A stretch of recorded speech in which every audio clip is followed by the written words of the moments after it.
No, one book. And still, it's like I'm the last of the real. It's like I'm the last of the. How are you, man? Very good, thank you. Thanks for having me, man. I appreciate it, man. Honestly, it means a lot for you to be here. Bright and early, nice and early.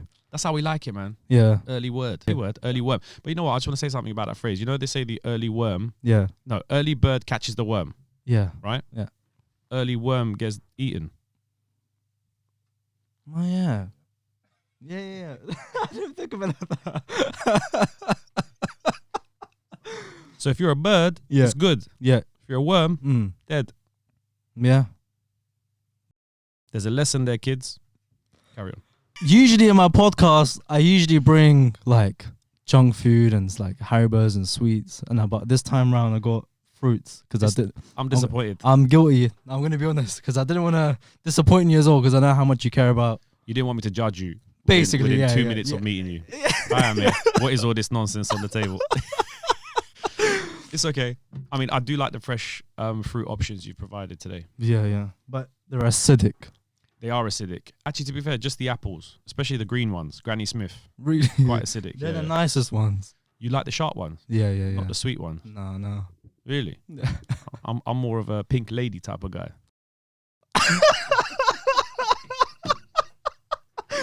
Over 300k followers on Instagram, over 200k on subscribers on YouTube. You just wanted to make kids brush their teeth more. Yeah. I mean, to be fair, it wasn't the very, very start. So the first ever parody was an accident. It wasn't even a thing. It wasn't like I sat down and thought, how can I engage better with the world or how can I change dental perceptions? It wasn't that. I used to do music back in the day. I still do it now, but I was an MC in the UK garage scene back in the day. Really? Yeah. And then, so I always had bars, bro.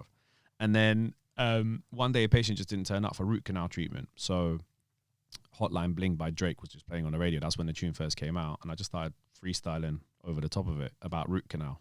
And no one likes it. And I thought it was quite funny. So then I recorded myself, the freestyle, sent it to a friend of mine who's a dentist, and he put it online. And then dentists started to see it and find it funny, and they were sharing it, and it kind of grew. This was before even Insta. Facebook was, we're talking 2015. So Facebook was kind of there or thereabouts, but YouTube was the main platform. So because people liked that first one, I thought, all right, let me actually write one now and then put it on YouTube.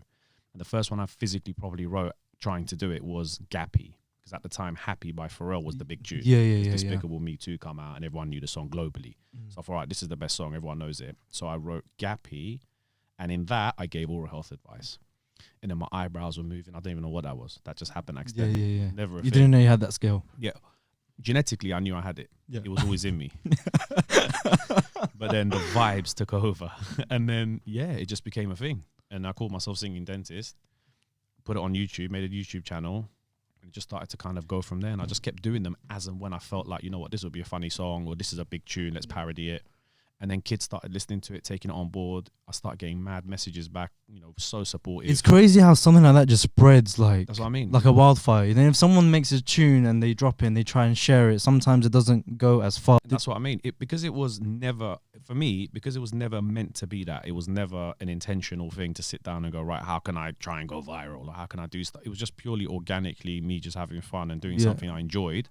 And I combined my two skills. Obviously, dentistry, I knew what I was doing. Music, I know what I'm doing. I've done it for a long time.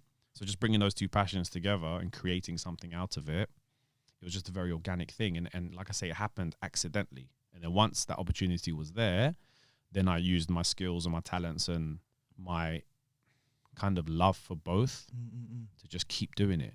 So there's been times where I felt like, all right, because you know what it's like on socials, right? Yeah. You have to stay consistent. You have to keep doing stuff. So I was like, right, okay, it's been a while. I need to do a parody. Then one's there where you feel like I need to do something now. It just doesn't work as well for me.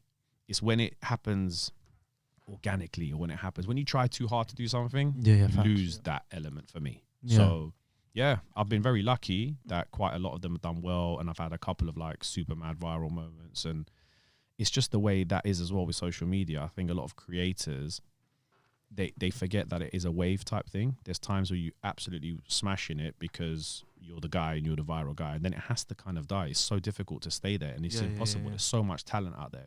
You almost got to ride that wave. So let it sort of dip and then just be ready to come back up. And I've been riding the wave for 6 years now. You know, it's kind of weird because when you look at it, it's kind of like, I don't want to sound a bit corny, but it's kind of like fate. Because imagine if that guy did actually show up for his root canal. I don't think it would have happened, genuinely. Yeah. So many steps have happened that have caused this to occur. Yeah. So I do believe in fate. I do believe in some choices. Obviously, choices you make take you down a certain path. I don't believe in regrets at all, because I can't. People always say, you know, them things that come up. Would you go back to being 5 years old now, knowing what you know? Genuinely, the answer is no, because I can't guarantee that I would make the same decisions, and I'm very happy with where I am and what I've done. Yeah. So you learn from previous things, but I would never go back and change previous things, because for me, it's led me to where I am now. And yeah, of course. Yeah, that day the patient didn't turn up. That was the first thing. Hotline Bling playing was the next thing. Me dropping a freestyle was the next. It's just so many things. My friend, bruv, I told him, don't put this online. Why? I sent it to him and he was like, oh, bruv, this is jokes. I'm going to post it. I was like, bruv, don't post it. Damn. Like dentists don't act like this. I was genuinely like worried that if this went out, people would be like, why is this bread doing that? Like, Yeah. Why is this dentist acting that? Because they're quite strict. Yeah. They're very strict. That's what I'm saying. And we have governing bodies that kind of, you have to maintain your professionalism at all times. And I was like, bruv, this is a bit of a dodgy one. Like, allow it. And he posted it.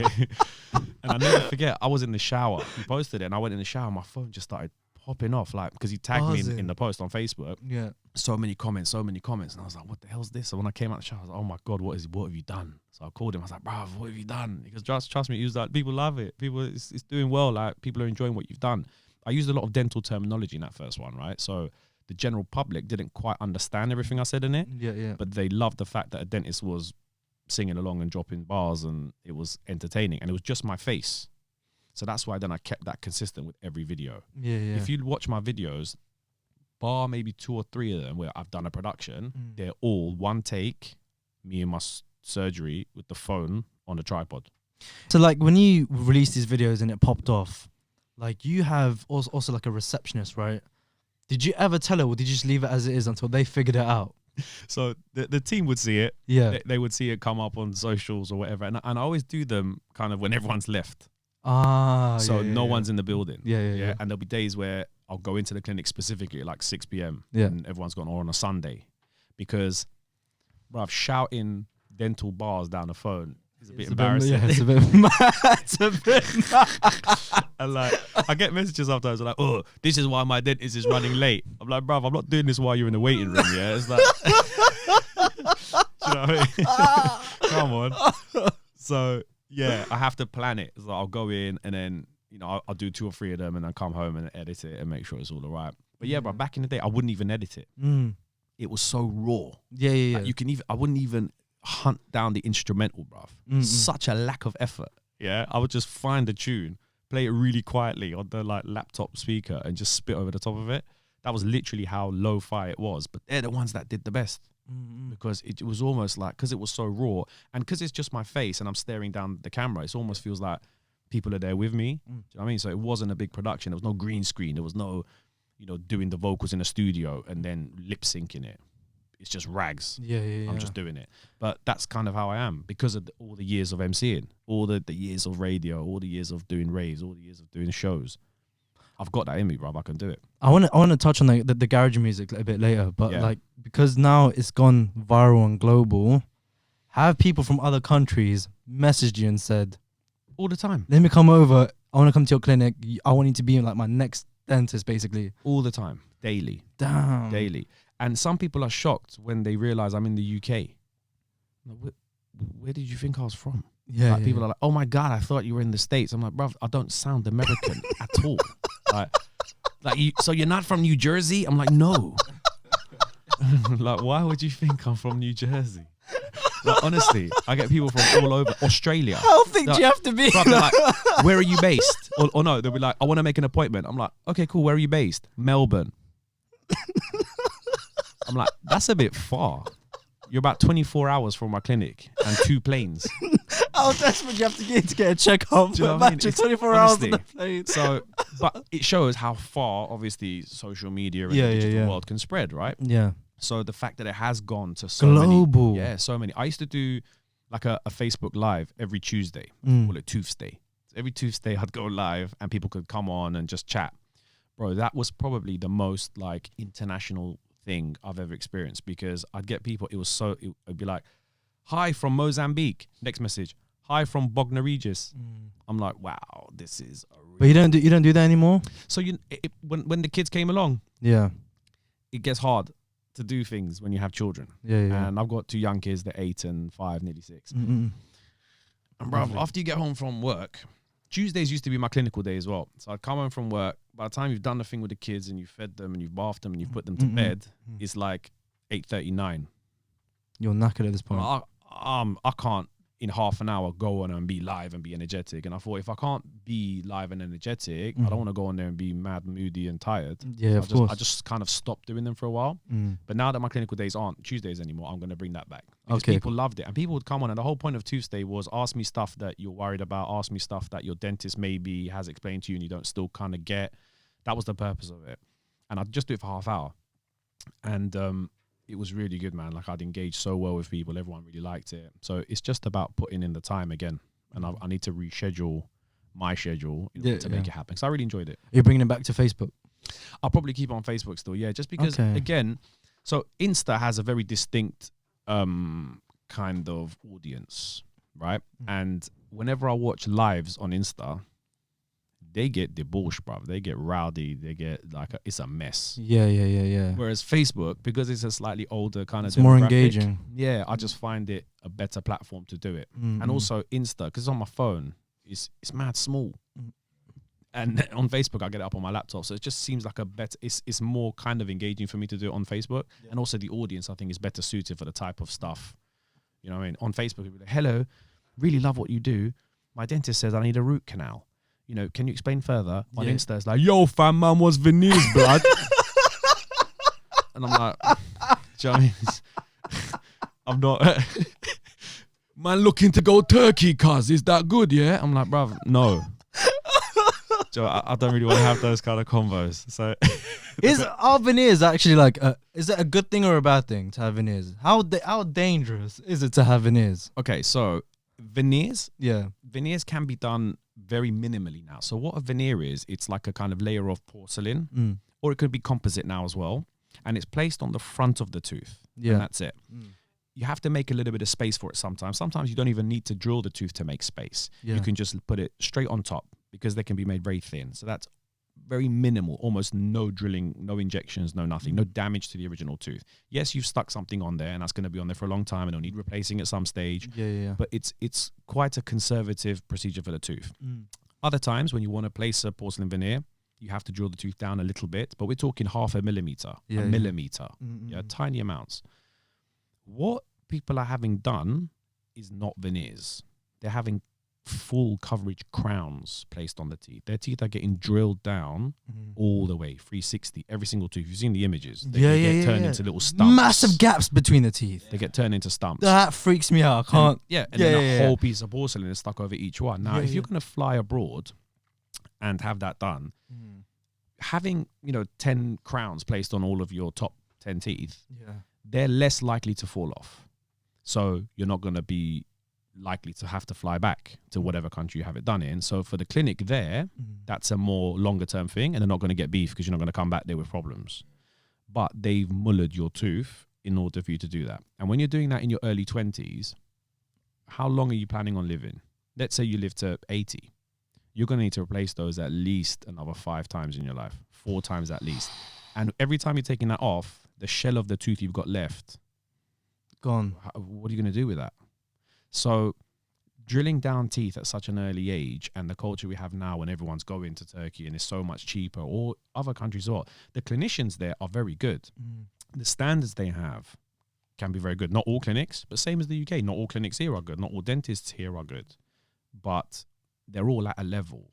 So it's nothing against the clinics there or the dentists there. It's against the extensive treatment they're doing, which is unnecessary.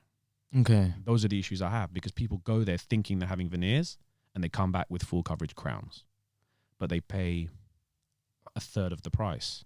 Yeah. But the price you're paying is with your enamel. is with your teeth, is with your health. Because when that goes wrong, it goes wrong badly. And no UK dentist wants to absorb that. No UK dentist wants to take that on.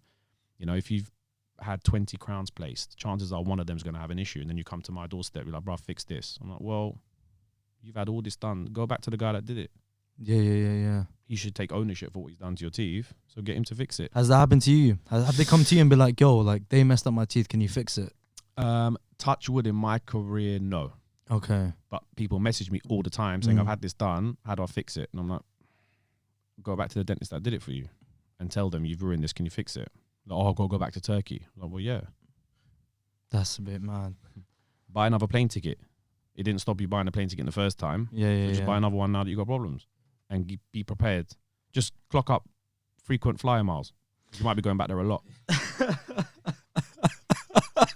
To be fair, they did pay for the flight as well. They're like, oh yeah, it's cheaper, but you're paying for the flight, The stay, yeah, the food, and then if you need to go back. But that's the thing. So they're all okay to begin with. It's just the longevity, and you've got to think of health things as a long-term thing. You're playing with your health. So it's everybody's decision. You know, some people, for them, cost is a massive issue. And yes, it is more expensive in the UK, but it's because running clinics is more expensive in the UK. Materials are more expensive in the UK. Insurances are more expensive in the UK. So all of these things, it's not that the dentist wants to make more profit on you. We have much higher costs. It's like anything. You know, if you want to build a house here, it's going to cost you more than if you go and build a house in Turkey or Spain or somewhere else. Do you know what I'm saying? So, but then do you want to live there or do you want to live here? So there's comparables with everything. And it's just a shame that people are doing it at such a young age because they're getting influenced by the TV shows and the Insta culture. And the companies are targeting that audience. And if they really wanted to do it, at what age would you be like, I advise you maybe to take it at this age? It's really specific per patient. It's hard to kind of say, right, at 18, you're good to go and do that. Because I've got patients that are in their 40s, perfectly fantastic teeth, never need to do anything. Do a bit of whitening. Yeah. Shape of the teeth is cool. They might be a little bit crowded. Okay, you can maybe straighten that with a short course of braces or aligners or, you know, Invisalign, what everybody knows, but there's other brands of aligners are available. So you can, there's so many options now. It's not always, let's just drill every tooth down and stick porcelain all over them. So always speak to your dentist, see what the best option is for you. It might be that you have teeth that have a specific issue that you need veneers, in which case then that is your best option. So go for it. But do it in a safe way. Do it in a minimally invasive way. Do it in a way that's not going to destroy your tooth, because everything in dentistry is going to need replacing at some stage. Nothing in dentistry is forever. Yeah, of course. Same with that, nothing in your body's forever. If you need a knee replacement and you're 50, that knee replacement isn't going to last you till you're 80. Yeah, you need 10 years. 10 years they'll give you. Yeah. You're going to need another knee replacement. You have a hip replacement. So you're replacing tooth. So why do you expect your tooth or what you have done in your mouth to last you? It won't. And the mouth is a hostile environment, bruv. You're eating 2, 3, 4 times a day. Sometimes nonsense. Sometimes healthy stuff like Granny Smiths. They are acidic though. They are very acidic. Do you know what I mean? So, you know, you're drinking stuff. You're talking. Bugs are going in and out constantly. So the mouth is not, you know, it's a hostile environment and your teeth live in that mouth. You got bugs in the mouth. You're not, if you don't clean them well, if you don't maintain your oral hygiene, you're not brushing, you're not flossing, you're not doing all the stuff you should be doing. See a dentist once a year. Have a hygiene cleaning once a year. You're not doing all this maintenance, then stuff collapses. Kind of, what did you expect was going to happen? That's true. What made you so passionate about it? So I'm Iranian. I was born in Iran and I came to UK when I was 5. Okay. So being kind of Iranian background, parents will guide you into certain things. Be a doctor, dentist, lawyer, engineer, you know, them kind of things there. So, Daddy, I want to be a sports star. No, you don't. You must be doctor. Kind of them conversations. Yeah, them ones, yeah. So I was guided into that kind of thing. And to be fair, I was good at, you know, science. I was quite good with people. I was an intelligent kid. So when it came time to kind of make decisions, I always chose sciences and, you know, I did work experience on the rest of it. And I found dentistry was a really good way to bring all of my skill sets together. I was good at science. I was good with people. I was good with my hands. I wanted something that was a 9 to 5 because medicine is a very long kind of life, man. You got so many hours on call in hospitals. It's a tough life, and hats off to everybody that does it, and thank you for doing it. But that wasn't for me. But the dentistry thing, 9 to 5, you work in an office-based type of thing, even though it's a surgery. You're seeing people all the time. You get to use your hands. You get to use your scientific knowledge. So I thought, boom, it's a great job. That was something I could do. So I did dentistry at dental school. And then it was during that period where obviously you start learning your craft. You start learning how important the mouth is. You start learning that what really does happen. People that don't go to the dentist, they're all cushy until something goes wrong. Yeah. And they want to see a dentist now. And you're like, well, you haven't been for 25 years. So maybe if you had come, you'd kind of not be in this position now. But now that you are in this position, let's do our best to help you. But then that's a difficult process because they're in pain, they're unhappy, and then they're going to have a procedure done on them that they probably don't want to have done. So that's where a lot of dental anxiety continues. People don't want to go to the dentist because they think when they go there, it's going to be a painful, horrible experience. But majority of the time, it can be a painful, horrible experience because you need something doing to a painful, horrible experience that you're having at home. You see what I mean? Whereas if you prevent the problems, if you just go for maintenance, you don't get the problems in the first place. Sometimes the best dentistry is no dentistry. So don't eat loads of sugary crap. Brush your teeth really, really well twice a day. Use a good toothpaste. Clean in between your teeth, whether that's flossing or using little brushes or using a water flosser. Do that and see your dentist once a year. That's it. Yeah. People take their cars for a service once a year because they don't want the car to clap down. If you never did anything with your car, but you just waited until the tires popped and you call AA every time, then that's not the way to own a car. You have to take it for an MOT. You have to take it for service. Why don't you do that with your mouth? That's the way to kind of think about it. Yeah, it's a good way to put it. Tell me something that you realized as a dentist that shocked you the most that a lot of people don't know and they should know. That's a good question. Something that shocked me to know as a dentist. Yeah. Even whether you were when you were studying at dentistry, dental school, or when like in your recent like at work, you're like, wow, I did not know that, and I think the whole world should know. That's a good question. There's actually quite a few things. So your mouth is, like I said already, a super important part of your body. And the way you got to think about your mouth is that it's an organ like other organs in your body. So everyone knows what the heart does. Everyone knows what your brain does. Your kidneys, your liver, your pancreas. All these other organs have vital roles in your existence. It's time to put that level of importance onto your mouth because so much stuff can come from your mouth. So we now know oral health is directly linked to heart disease, directly linked to diabetes. There's links to mental health. There's links to neurological health. There's signs now that are showing that bad oral health can lead to you getting dementia. Damn. Grinding your teeth at night is so common. A lot of people do it. It can lead to so many issues. Migraines can be purely because you're grinding your teeth at nighttime, and people just pop pills their whole life, go for scans, but never sort out the teeth that could be causing it. There's now potential research and things showing that if you have a misaligned bite, it can lead to you having hip problems, back problems, which then causes you to not be able to walk and function correctly. They're now testing athletes to see if they correct their bite, can they perform better? And they're seeing they're shaving milliseconds off their sprint times, their swimming times. Wow. There was a player for Leeds, I believe, who had to almost retire because he had hip issues. And it was after he had his teeth done for his wedding. All these injuries started mad happening. So there's correlations from your mouth to the rest of your body. And people don't know that. And they don't put enough. They just think, I'll just take a tooth out, innit? If I've got a problem, I'll just lose a tooth. There's so many issues that can happen from just losing one tooth, let alone a mouthful of teeth. Now, we're there to do our very best to stop that. We're there to help you if any issues arise. But you also have to take ownership of that yourself because a lot of it is preventable. So if you can make the little steps necessary to prevent the problems, you're always going to be in a better position to not have any of these issues. So yeah, the mouth is super important. That is so mad. You wouldn't realize, would you, Specs? I'm actually blown away. I heard as well, the way you breathe has a big impact. They say you shouldn't breathe through your mouth You should only breathe through your nose. Ideally, yeah. So mouth breathing can lead to a lot of problems.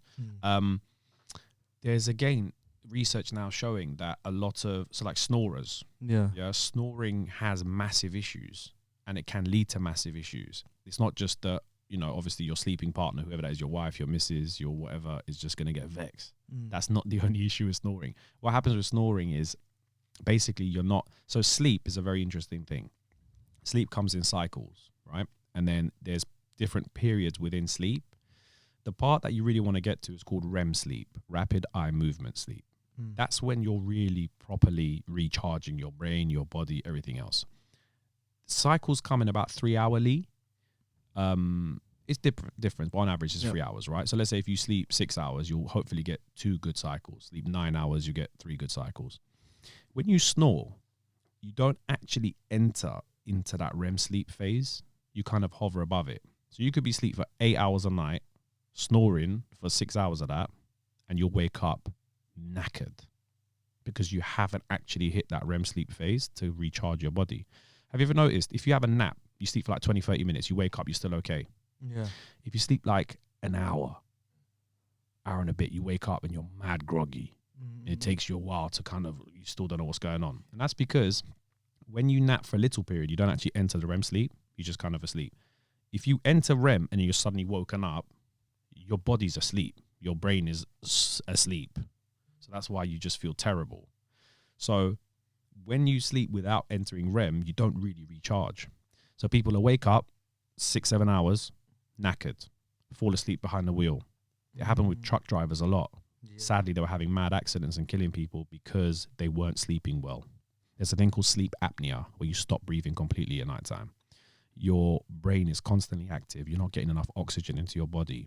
So all of these issues can be fixed by your dentist. I'm just going to leave that there. Round it up. Speak to your dentist, folks.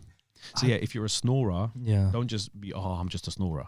Go and chat to your dentist about it, because that can lead to many problems later on in life. So if someone snores and the way to prevent it, dentist. Yeah, see the dentist, because we can make you like a little, it's almost like some retainers that you wear at nighttime, and it stops the snoring completely.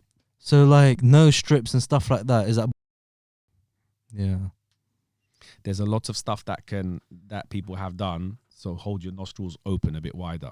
But if you snore, because your jaw falls back, and it occludes the airway at the back. That's it. So if you can hold the jaw forward, you just won't snore. Now, there's things that can help with your breathing. Yes, put the nose strips, cool. If you have a lot of weight, losing weight can help around obviously your neck. If you have massive tonsils at the back, they're all restricting the airway. Yes, you might need your tonsils removed. But all of those, you can have a skinny person with no tonsils and no, airway obstruction, snoring like a trumpet. Because all that's happening is their jaw falls back. Yeah. And that's how they end up. That's a nice shot for you right there. I hope you got. So just pull the jaw forward. Have you ever noticed sometimes when you sleep on your back, you snore worse? And if you roll over to your side, because gravity then pulls your jaw forward because you're on your side, the snoring stops. So what these appliances do is they just hold your jaw forward, which clears the airway, which allows you to breathe much better, which then, because you're no longer snoring, it allows your brain that ability to relax. You're getting more oxygen in, so you can hopefully enter that REM sleep phase and have a proper night's sleep and properly recharge. So you're not waking up shattered, even though you think you've been in bed for 6, 7 hours. Interesting. Yeah, I always try not to sleep on my back. I always try and sleep on my side. Yeah. So going back to your garage music. Yes. Is that when did that happen? During uni? So basically, I think my first, I used to, so growing up, let's just take it even right back, because it was all a transition, right? Yeah. So growing right back, so I was born in Iran, and back then there was a war with Iraq going on. Yeah. So TV, we only really got like kind of limited things on national kind of Iranian television, but we used to have like a video man that would come around and bring like Western videos to you, right? So stuff from America. And it was only really one thing that I used to watch, and that was Michael Jackson. Michael Jackson things. So Thriller video, Or Was he really popular out there? I mean, bruv, he was a global superstar. We're talking 1982, 83, 84. Prime time. Yeah. Prime MJ, Yeah. right? So I grew up watching MJ videos. So I would sing along, I would dance, I'd copy his moves. So that was the initial thing. Then we came to the UK and I started kind of discovering other things. I remember the first rap album I discovered was the Menace to Society soundtrack. Okay. It was the first time I'd heard F in a song. It blew my mind. I couldn't stop laughing. I was like, this guy is just cursing like non-stop. I played it to my dad. I was like, Dad, listen to this. He was like, what is this? And I was like, Dad, this is like rap music, yeah? Then I started listening to NWA. Then I got Snoop Dogg's first album, Doggy Style, on cassette. Yeah. And I just learned all the words. And I'd listen to it so much, I'd learn all the words. And I had the real ability to just absorb the words and rap it back. It was just a natural ability. I could stay on time. I got the phrasing perfectly. So I'd kind of start rapping for friends and stuff. Then you start kind of writing your own, like, really inappropriate raps when you're young, right? And my dad's a record producer. So we always had, sick. in Iran, he was quite big. And so we always had studio equipment in the house. So I'd start like making beats and watching my dad do it. I'll ask my dad, like, Dad, how do I do this? And he'd kind of show me how to program beats and what a kick is, what a snare is, what a hi-hat is, right? So I started learning how to kind of program stuff. Then my dad plays piano, so I kind of started learning how to play from watching him and listening and figuring out the notes and stuff. Started producing beats in my house and then just writing rap songs to them. Then it kind of started to progress. Then I started to get into like dance music, right? So then I started making dance tunes and actually writing songs. So a hook, a chorus, you learn how songs are arranged. So all this musical knowledge I'm absorbing, teaching myself, listening to music, absorbing everything. When I hear music, I don't listen to a song. When I hear music, I hear the kick drum, the snare, the hats, the percussion, the bass, the melody on top, the harmonies. I literally hear everything separately. And it's kind of hard sometimes to enjoy music because I just hear everything. Yeah. And I analyze everything differently. So I think all kind of producers, or anybody that really takes music to that level hears it like that. You hear the effects, you hear about, you can hear the reverb, what they've done with it. You can hear the compression, you hear everything, right? So I started doing all this. Then I got introduced to, at that time, ragga. It wasn't even called bashment back then, right?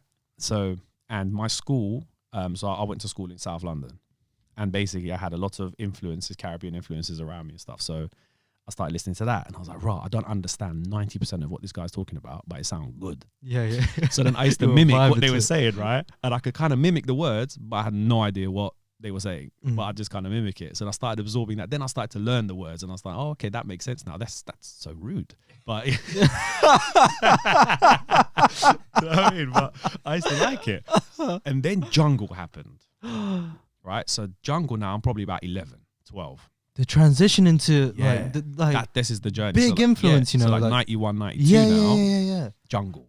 And jungle was basically really fast drum and bass with ragga over the top of it. That's kind of how it was back then, right? If you listen to all like kind of early jungle, that's basically how it was. Mad samples, ragga songs put on top, and that was it. And then I started listening to MCs like Det, Skipper, Stevie Hyper D, Shabba, and I was like, oh my God, this is what I want to do. These guys are unbelievable. Actually, I'll tell you what, look, backstory. But in the first year of secondary school, so I must have been 10 or 11, we had a talent show for all the first years in front of the whole school. Yeah. I performed Informer. Remember that tune? Informer. You know, so Devin is on me. I go, hey, I lick it boom down. I'm like 11. My voice ain't even broke. Informer. And I had a friend of mine do a beatbox. So we just did it rags, a cappella. He was just beatboxing. I was Informer. Police are them that come in and blow down the door. I didn't even know what I was saying. Yeah. I didn't even know what I was saying. So, and then I was like, right, this is what I want to do. This is awesome. The reaction was so good. Yeah. So then I just started spitting to jungle at house parties. That was it. So people have a house party, people are playing jungle, and I just started chatting nonsense over the top, complete nonsense. Yeah. And I started getting more into it, and I was like, right, this is cool. And so started writing lyrics. Again, 90% of it, I didn't know what I was saying, but I was just copying words that I'd heard of other people. So that started transitioning. I was too young to go to raves though. So there started being under 18 raves. I started going to under 18 raves. And I was like, oh my God, look at these guys up there, these MCs. This is what I want to do. Right? I know that feeling. Yeah. So then it started to get kind of a bit violent, right? So now I'm starting to get maybe like 16, 17. So now I can maybe start going to big man raves because I had a mustache when I was like 12. So you know, Middle Eastern background. So I start dressing in my dad's clothes, right? So I'm like, looking like a big man, right? And I'm like, all right, I can go big man raves. And then you start going big man raves, and there's just bare crack and like just you know what I mean, violence. And like I was like, raw.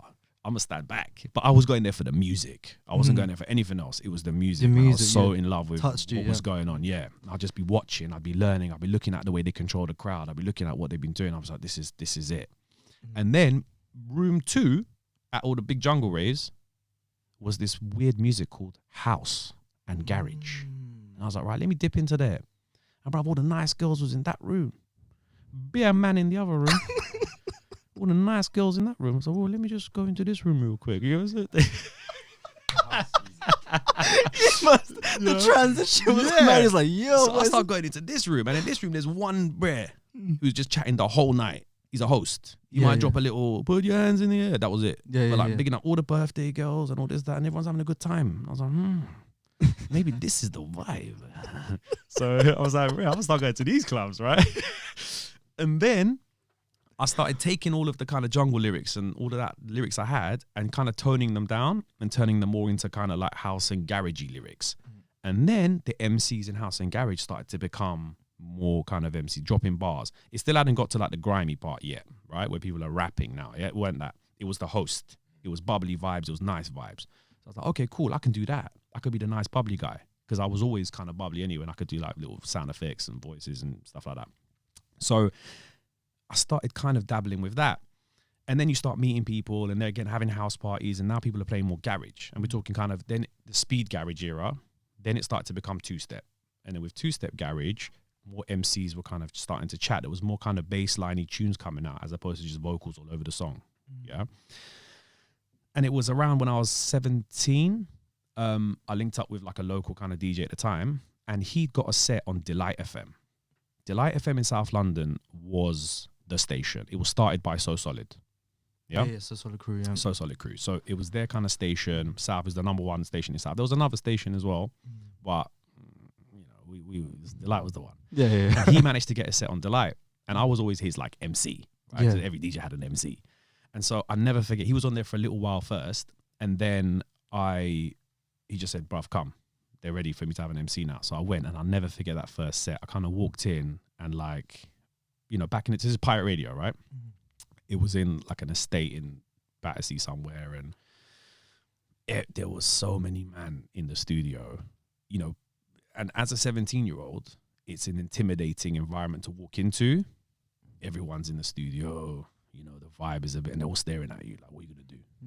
You know, and I look the way I look. My guy looks the way he looks. And we're bopping in like, hi, like two little kids, basically. But we just started vibing like we've done in house parties all them years, like we've done in all of that. And bro, we bust it up. It was so good. Did you turn up the place? Yeah, everyone who was staring at you were bare wheel-ups. Yeah. Wow. And we were like, rah, this is so good. This is it now. And so we just started doing sets. My guy managed to get a regular set. I became his MC. And we just started doing bits. And then Delight started having raves. We were doing raves. At this time, I was getting bookings anyway. So I was MCing in kind of clubs. I had friends that promoted, so they'd put me on with big name people. And then I produced a song. So at this time, I was at uni now. And my uni was in East London. So I had all my South London stuff going on, and then I was in Union East, and I started to meet people in East. And then I made a tune with another MC at the time, MC Checkers, and the tune was called The Vibe. We sold about 5,000-6,000 copies. And back then, bruv, making a tune is not like it is now, where anyone in a home can have a sick setup on a lappy. You used to have to go studio, pay £10-20 an hour, make your tune in the studio, then take it on a DAT, take it to a record facility. They would cut a test press. You'd listen to it on vinyl. Cool. Take it to another place. Pay bare money. Get 500 vinyls made with a white label. Yeah, so you basically make your tunes, go to every record shop, try and sell it, and then that's how you brought songs out. So back in the day, it was exciting. It was also hard work, but that's how we did the music thing. And so because I'd done that, and I was getting bookings, and then we started doing live PAs of the song. So I was out and about doing music at the same time, doing my dental school stuff. So I'd be in dental school in the day, and the night times go on radio, or in the weekends I'd be doing my bookings and then going back on, doing dental school. So music was always hand in hand with dentistry my whole life. And obviously going to Napa was a lot of fun. We got to experience what that was like. Then, the music started to get a bit, the crew thing started happening, right? So there was So Solid crew, there was Heartless crew, there was Genius crew. This is even before like Pay As You Go, which was the first crew that Wiley kind of put together. So this before Roll Deep and all the rest of it. So before grime was a thing, the song started, the music started getting grimier. And it was kind of So Solid, I think, that really brought that in. So they had a record called Dilemma, which was basically just a dirty bass line, and every MC would just go ham over the top of it. And they were kind of rapping, as opposed to, because before the garage MCs, the lyrics were all kind of bubbly and, everyone have a good time and ladies hands in the air and, guys do this and that. And it was all nice and, rock with the bass, smile on your face, everybody in the place, all that. Yeah. Then So Solid started coming with lyrics about life, and it was violent kind of lyrics, but it was rap. It was UK rap music, but on a fast beat. That's basically how it was. And so other people started doing it, and then that kind of transcended into the raves a little bit, right? So then I started to kind of pull away a little bit from that and just say, because I was never that kind of violent MC, or I was never telling them kind of stories. So for me, it was the birth of grime, and it was grime that I started to kind of step away from it. And then grime started to really proliferate in East London, right? You start getting all these sick MCs coming out. And then that's when I started to enjoy the music, but from further away. And dentistry kind of took over. And then I started to kind of produce like rap, because at that point then I was listening to like Eminem was the guy, right? But I always liked his fun stuff. He had his mad deep stuff, but the fun stuff, so the D12 stuff, or the stuff where he's just busting bare jokes. His lyrics were so genius. So I started kind of making that type of stuff, and I liked a lot of what Missy Elliott was doing, a lot of what Buster was doing, a lot of what Ludacris was doing. They all had humor in their bars and their performances. So that's the type of songs I started to make then, and that's the way I transitioned into that element of stuff. But it was really hard. UK rap was a hard thing to do back then. So I had a little record deal before that with a label. So they sent us to Napa. We supported Pay As You Go at the time. So Pay As You Go was Wiley and Maxwell D and Major Ace. Major Ace, I think, was in it. Yeah. And they had a record called Champagne Dance. And that was the song they were pushing. And we was kind of supporting them out in Napa doing gigs and bits. And that was a lot of fun. So you saw potential with that record label though. Like it could have gone far. Yeah, but, definitely. But your dad knew about this. Yeah, and he was like, stay away from it. Why? Do dentistry. But he's a music producer himself. Music is such a difficult way of life because it can be very unstable. There's so many talented people out there that never make it. There's a lot of people that make it because they were at the right place at the right time. There's a lot of luck involved with making it. My dad always said, look, it takes luck to make it. Well, actually, his phrase was, it takes luck to get there. It takes talent to stay there. So when you look at so people, you're trying to say that you didn't have talent, basically. Like you got lucky that you went there. But no, but that's the thing. For him, the lucky break hadn't kind of happened, and people don't necessarily see the talent side first. You could just do a tune, and that's why there's so many one-hit wonders, right? And then they just disappear because they've done something quirky, they've done something cool, they've had the luck of the break, and then they just disappear. The ones that you've seen have had 40, 50-year music careers. They're in their fourth decade, fifth decade. That's because they're just mad talented musicians, bruv. So it's a tough one. And he wanted me to have something more stable, more, predictable. And dentistry obviously provides you with that. And I've done the hard work. I got into dental school. I was doing well in dental school. He was like, listen, he was like, listen, get your degree. Once you've done your degree, you do what you want to do. Because then if the music thing doesn't happen, you can still be a dentist. You can go back to it. Yeah. So backup plan. That was the one. And so I got my degree, but music was always still a part of me. And then, did the whole DJing thing. I used to DJ in like clubs in London. I got a couple of resident gigs, and I was just music, and anything that was musical, I would do. I love music. It's a massive part of everything I am. But now it's become like a big thing in your life. I spit about teeth. Yeah. But are we gonna expect any EPs or any tracks? Like what? Are you still writing secretly? Are you still? So yes, definitely. But you know, I don't want to sound like every other person. Yeah, man, I got stuff coming. I got stuff coming because everyone's got something coming, right? Always, at some yeah, point. yeah, So yeah. everyone's always, when you're with the music thing, you always got something you're doing. You're always working on something. But yeah, there was always stuff happening. The thing with the singing dentist thing, right? It's who's gonna buy an original record where I'm talking about teeth? I just don't see that. Like I can't even picture how I'm gonna do it. The reason people like the parodies is because they know the original tune. I've twisted up the lyrics in a clever way to talk about dentistry, but it still sounds like the original tune.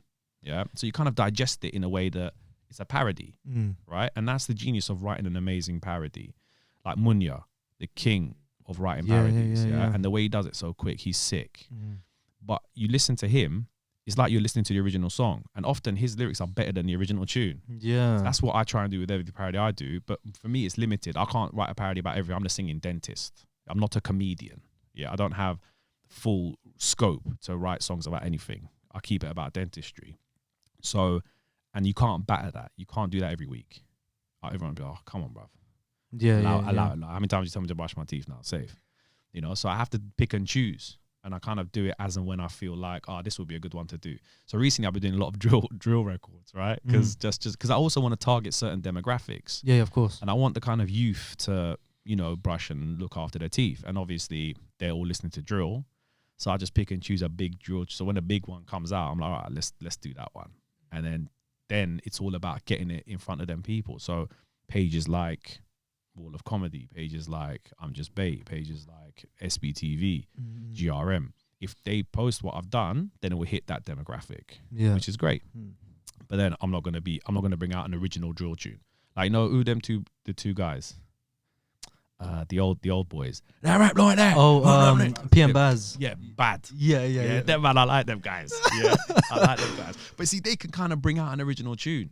Yeah, because it started off kind of like a joke, but now they're bringing out tunes. Yeah, there was a builder that did a drill tune recently. Build a drill or something. I think I know who you're talking about. Yeah. So like, look, I could come out with a dental drill song, drill rapper, drill dentist, you know. Shut your mouth, go brush your mouth. I could do all that and do, but it's just, who's gonna buy that? I'm a 40-year-old man. Yeah, there is I just don't think it'll work. There was a YouTuber. His name was Pink Guy. He used to do like crazy stuff in America, stupid pranks in America, and he made a parody album with Pink, like from his self-titled name. For his name, Pink Guy. But then a few years down the line, he made actual real music, and his stage name is Joji, and people couldn't tell the difference. They're like, there's no way that's Pink Guy. So he's actually now like a hit artist in the US, making really good emotional songs, happy songs and dance tunes. And I was thinking, are you going to go through that route of just making music outside of dentistry, of actually just writing lyrics about something else that's away from? Yes. Yeah. Absolutely. Yeah. We've got the artist name done. It's on lock. Oh, wait, so yeah. you're featured in something. So that's not hasn't been released yet. I got something coming. I've got something coming, guys. Yeah, but it's gonna be more because you also look. 20 years ago, I would have loved to be the guy up front on stage, running up and down, shirt off. The mic in my hand. Yeah, I kind of don't have those desires as much now because there's so many amazing young guys doing it. And if I did it 20 years ago, cool. Now I like to watch those guys. But what I'd love to do is do the production for those guys. Yeah. Do a remix for those guys. Send me the stems and let me do something.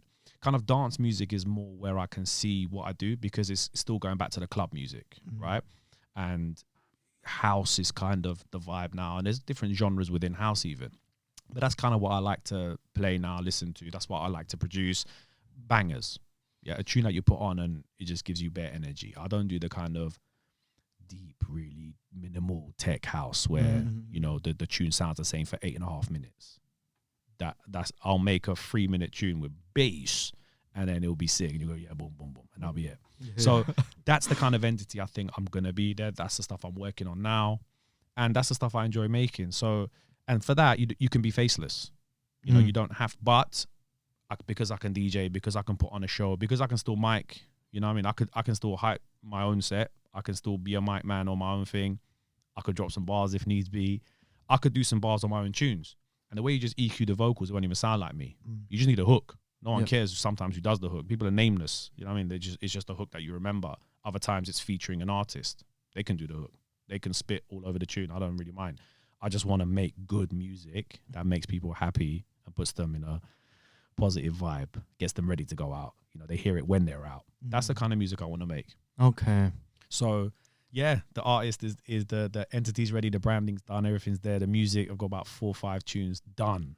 Really? Ready. And when are we expecting a release? But that's the thing. I think everything needs to make sense. There's no point just putting something out there. Some of it I'm gonna just put out There there. needs to be a build up. Yeah, you've got to do it right. And that careful transition, because here's the other thing. When you know, every social media person wants to be a musician, and I just don't want to be that guy. I respect music too much to do a throwaway thing that, you know, is just trying to leverage the fact that I've got a social media following. Currently now, who is your biggest inspiration today? As any artist today that you look at and think, wow, like that is different. I mean, or who you've been listening to a lot recently? That's a tough one. You know what has happened? I think because of streaming, it's turned into, music has become different.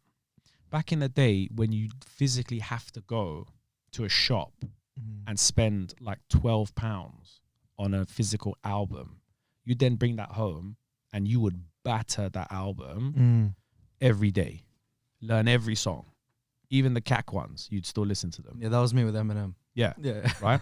Now, because of streaming, I might just put into Spotify one tune that I like, and it just carries on playing other stuff that sounds like it. I don't even know what I'm listening to. So for me, music digesting has become a different type of experience now. Yeah. So if you were to tell me what is the one artist, sometimes I don't even know who the artist is, bro. I have to open up and read the name. Yeah. And I go, oh, you know, you go to Spotify, go to radio, and it just plays you other tunes that sound like that. Or like you're listening to someone else's curated playlist. Oh, these tunes sound nice. But then you digest them and you forget about them. I don't then go and buy that song because I really like it. I'll just stream it again tomorrow if I want to. So I still listen to a lot of old tunes, bro. I still listen to classic tunes because they gave me an emotion that I felt, and I want to feel that emotion again now. So I can't even tell you one person I'm really into. Yeah. Sadly, a lot of the new stuff, I think it just happens too quick. Like Drake's new album. Didn't like it. Prefer Kanye? I mean, College Dropout Kanye. Yeah. Unbelievable. I I think- have that CD. So I don't know if it's the way I digested it or what, or if Kanye's kind of gone a bit mad now. I don't know what the situation is. I like the way he's pushing boundaries and doing different things, but bruv, you can't tell me College Dropout isn't every tune. Every tune is just bad. Yeah. So that's what I'm saying. It's just the way that I don't know what it is about the way music was done or how it's being done now. I listen to more UK stuff now because we have so many amazing artists. I still bang out Grime. Bruv, Grime, P Money, Skepta, all of the what? There's so many sick many artists, bruv. That's what I mean. And it's still gonna live on. Yeah, 100%. Because also there's an emotion attached to that. Nothing, for example, in them albums like Drake's new one, none of them have an emotion for me. The only one was Way Too Sexy. Yeah, that was. But that was because I was like, why is this bear sampled Right Said Fred? Because that original, I'm too sexy for my shirt, too sexy. I was like, what on earth has happened? Where that rhythm is getting reworked and they're all over the top of that. I was like, oh my God. I just couldn't believe it. But the tune was probably the biggest record off that album, right? Yeah. So yeah, but I don't know, man. It's music's just different now. And I don't think it's bad the way that we digest music now, but it's a different experience. Yeah. Outside of work, outside of music and being busy every day, what is it that you do? How do you keep your life going? What's your day-to-day hobby? Yeah, so kids, obviously, I've got 2 little ones like we mentioned earlier. A lot kind of rolls around them. Obviously, I like to take them to school every day, and then I'll either go to the clinic or I'll go to the gym or I'll go head back home and hit up the studio and work on beats, meetings. There's loads going on. I've got a great management team. good. working on good. a lot of stuff.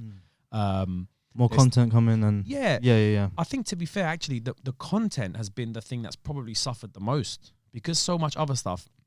And I always say that really there's two distinct worlds for me. There's digital world and there's real world, right? Real world meaning like TV side of things. Like physical. Yeah, Do you yeah, know what yeah. I mean?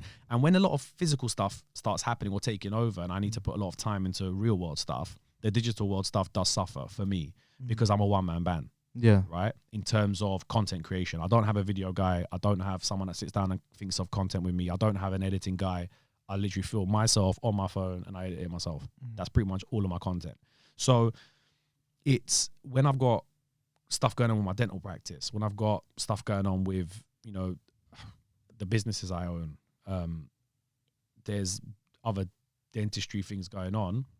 They take up so much creative or the music stuff I'm doing or whatever it is. They take a lot of the energy and the time. So then setting a day to then create content kind of feels a little bit forced for me to create the content. Back in the day, I would do the content on the cuff. Yeah, and I'd be like, right, that would be sick. Let's just record that quickly. And because it was so quick and raw, I think it did really well. It's taken a little bit, I don't want to say it's taken the fun away from me, but it's made it more of a job. Yeah. As opposed to kind of what it used to be before. And I've got so many jobs. Having yet another job is hard.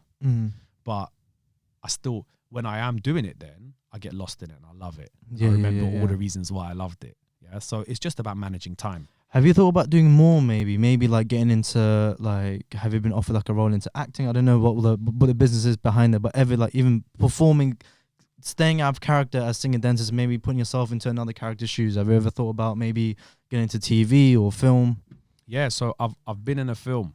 I did my first acting thing in a movie called On the Other Foot. It's a British movie and it's about a racist white guy that wakes up black. And there's a lot of recognizable faces in it. It was made during lockdown. I went to the screening of it. It was good, man. They done really well. It's a sick film, yeah. Good. And I'll check it out. my scene, guess what? I play a dentist. And basically, the racist white guy comes to the dental clinic, and he normally has a white dentist, but today he has me, Dr. Ali. Yeah. And he's unhappy. So that was it. But my scene got the biggest laugh in the cinema. Done already. Yeah, that's all you need. So, but to be fair, I really enjoyed that process. And so I've been kind of looking at other opportunities and acting things. And there might be something coming up soon as well. It's a movie called Tales from the Trap. Oh. Hopefully I won't play a dentist in this one. Yeah. Because I do want to, but that's hard as well, right? Because I am a dentist and I'm Mr. Professional and I'm Dr. Milad Shadrooh. But at the same time, there has to be like a Milad Shadrooh that can, so I don't curse, yeah, because I've got that professional thing. I never swear. But when you want to be an actor, you can't just then say, right, I'm not going to do this. You're acting, you're a different person.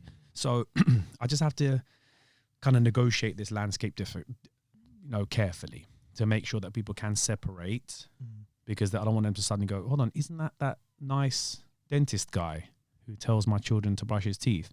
Why is he now saying X, Y, Z? But it's the same, bruv. The Rock, he was Maui in Moana. Yeah, At the same time, he's chopping people's heads off and saying next things. But it's okay because he's an actor. Yeah. But with me now, it's just going to take a careful transition because I really enjoy acting.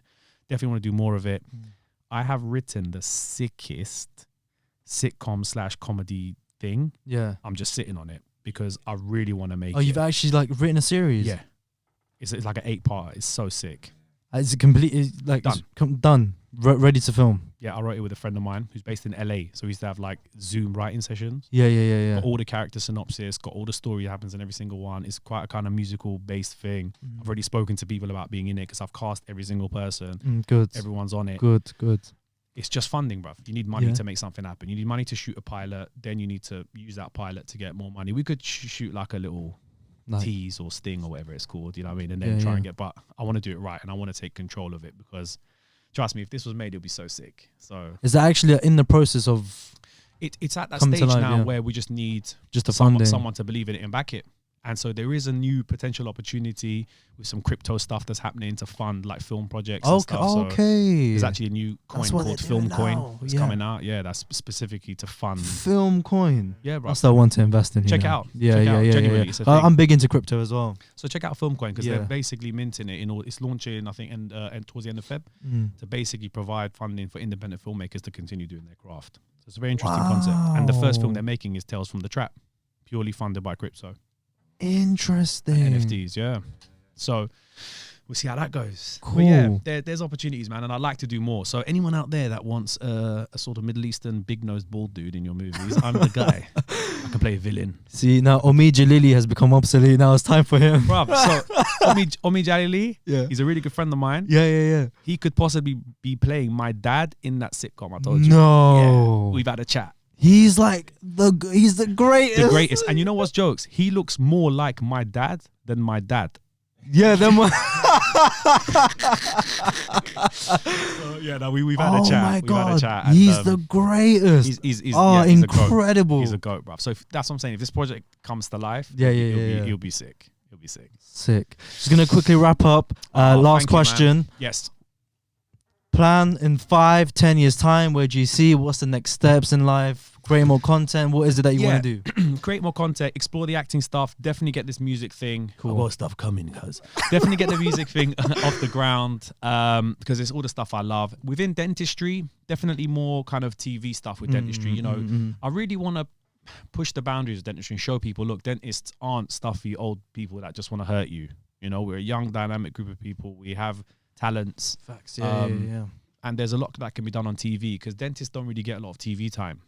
Bare doctors. You could name bare famous doctors, celebrity doctors. Who's a celebrity dentist? Can't name me any, you know. That's what I'm saying. Yeah. Well, other than me. Thanks, bruv. Yeah. I'm joking. I can't name anybody else apart from you. Apart from me. Okay, cool. So yeah, that's what I'm saying. And there is that positioning that should then open the doors for dentistry to be more talked about and taken more seriously. So there's stuff I want to do definitely within that, and you know, my management and everybody, we have visions and goals for that. So yeah, this next year will be an interesting year, man. I just realized you might actually be the first ever like famous UK dentist. Have you realized? Like, I know. Take that That's in. a mad one. Yeah, I know. It's mad. He's gonna be driving over. Damn, man. But yeah, but you know, that's the thing. I kind of don't want to think about those things there because there's still so much that can be done, and you know, it's a long journey, bruv. Yeah. And yeah, I'm excited. I look forward to the journey. Amazing. I like the unknowns. I like to see where things take me. But yeah, there's definitely lots of plans and lots of stuff coming, man. Yeah, I appreciate you. Thank you so much for your time. Thank you for having me, bro. man. I appreciate it. It means a lot. I appreciate it. Thank you, you. Specs. Big up, Thank you so Specs. much. Big up, Specs. Yeah. Big up.